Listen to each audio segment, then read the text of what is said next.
بسم اللہ الرحمن الرحیم، وی لاگ نمبر 54 اور آج کی یہ 7ویں قسط ہے اور صفحہ نمبر ہے 63۔ یہ ناظرین قصہ اور واقعہ حضرت ابراہیم علیہ السلام کا ہے۔ یہ انشاءاللہ پورے کا پورا ہم آپ کے سامنے پیش کریں گے۔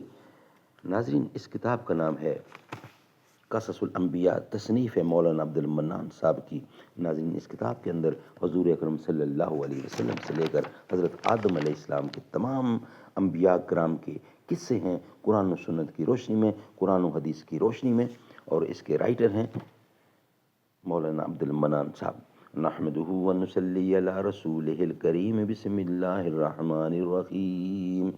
بھری بزم میں راز کی بات کہہ دی، بڑا بے ادب ہو سزا چاہتا ہوں۔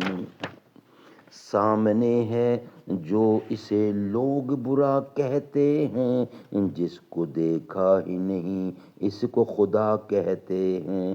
وفا جس سے کی بے وفا ہو گیا، جسے بت بنایا خدا ہو گیا۔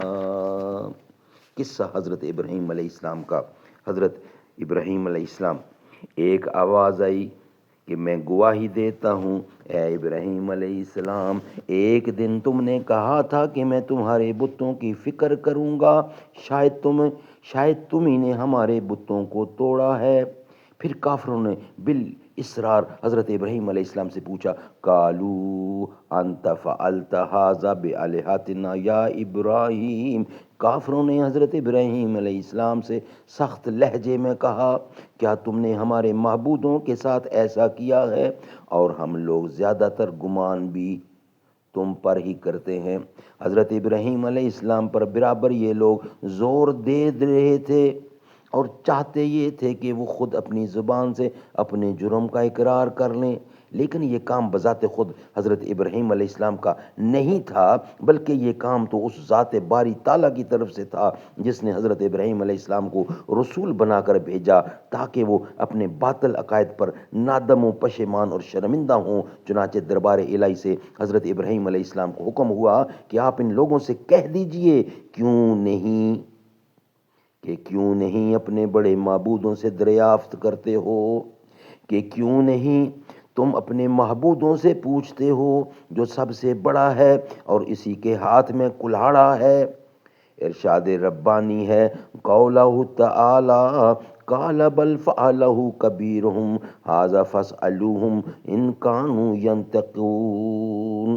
ترجمہ، حضرت ابراہیم علیہ السلام نے ان لوگوں کو شرمندہ کرنے کے واسطے ان سے کہا کہ یہ چیز مجھ سے کیوں دریافت کرتے ہو؟ تم اپنے سب سے بڑے معبود سے کیوں نہیں دریافت کرتے؟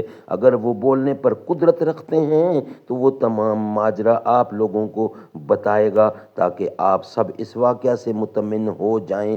انہوں نے نہایت ہی شرمندہ ہو کر یہ جواب دیا کہ اے ابراہیم، بت بھی کہیں بولتے ہیں، وہ نہ سنتے ہیں، نہ حرکت کرتے ہیں اور نہ وہ دیکھتے ہیں۔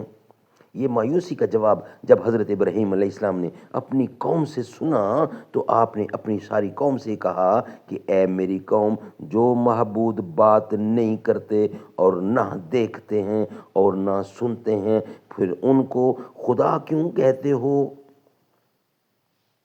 اور ان کی عبادت کیوں کرتے ہو؟ یہ کیسی عقل مندی کے خلاف ہے؟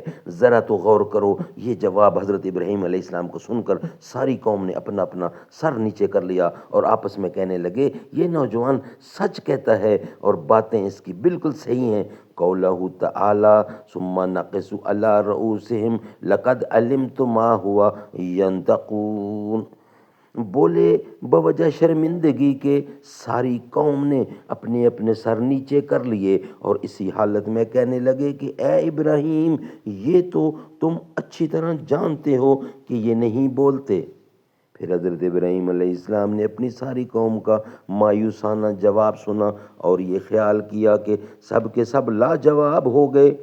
پھر اس کے بعد حضرت ابراہیم علیہ السلام نے فرمایا، قولہ تعالی قال افتعبدون من دون اللہ ما لا ينفعکم شيئا ولا يضركم أف لكم ولما تعبدون من دون اللہ افلا تعقلون۔ حضرت ابراہیم علیہ السلام نے اپنی قوم کو مخاطب کرتے ہوئے فرمایا کہ اللہ تعالیٰ نے مجھ کو یہ حکم کیا ہے کہ تم اپنی قوم سے کہہ دو کہ پھر تم ایسی چیزوں کو اپنا معبود بناتے ہو سوائے خداوند قدوس کے جو تمہارا کچھ بھی بھلا نہ کر سکے۔ میں تو اس معبود سے بالکل بیزار ہوں اور تم سے بھی کہ تم لوگ کچھ بھی سمجھ نہیں سکتے، کیونکہ جن پتھروں کو تم نے اپنا معبود بنا رکھا ہے وہ تو تمہارے خود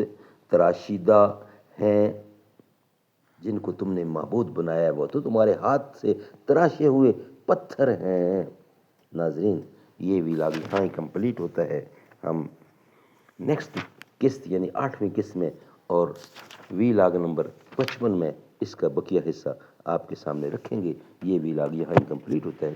نبی کا لب پر جو ذکر ہے بے مثال آیا کمال آیا، جو ہجر طیبہ میں یاد بن کر خیال آیا کمال آیا، تیری دعاؤں کی بدولت عذاب رب سے بچے ہوئے ہیں، امت کے حق میں جو تیرے لب پر سوال آیا کمال آیا۔ نبی کا لب پر جو ذکر ہے بے مثال آیا کمال آیا۔